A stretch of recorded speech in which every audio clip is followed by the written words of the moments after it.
kita usab atong mapaningkamutan nga ang atong kinabuhi ug ang pamaagi sa pagkinabuhi usa ka pagtubag o pagpartisipar sa misyon sa Dios.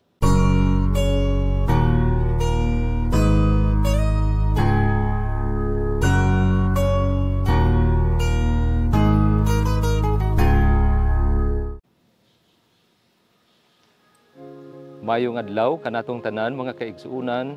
Welcome sa atong inadlaw nga palandong sa pamalandong sa pulong. Ako si Father Pio Macabenta, Rector sa Holy Redeemer Provincial Community sa Redemptorist dinhi sa Cebu. Karong adlaw atong gisaulog ang solemnidad sa pagkatao ni San Juan Bautista, Solemnity of Saint John of the Nativity of Saint John the Baptist.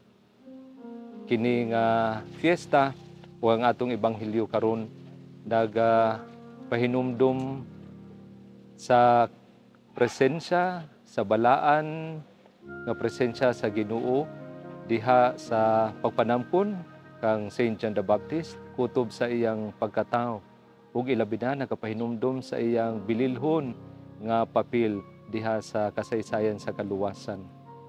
Alang kanato kini nagahatag og mensahe nga sama ni San Juan Bautista kita usab kabahin sa maayo ug balaan nga plano sa Ginoo. Sa ginaingon pa, we are all part and participants of God's good plan. Si San Juan Bautista mitubag sa kinasing-kasing ug ang tibuok kinabuhi iyang gihalad isip tubag ngadto sa Ginoo. Kita usab atong mapaningkamutan nga ang atong kinabuhi ug ang pamaagi sa pagkinabuhi usa ka pagtubag o pagpartisipar sa misyon sa Dios. Pasalamat kita sa gasa sa atong kinabuhi ug sa gasa sa bukasyon ug misyon nga iyang gihatag kanato sama ni San Juan Bautista.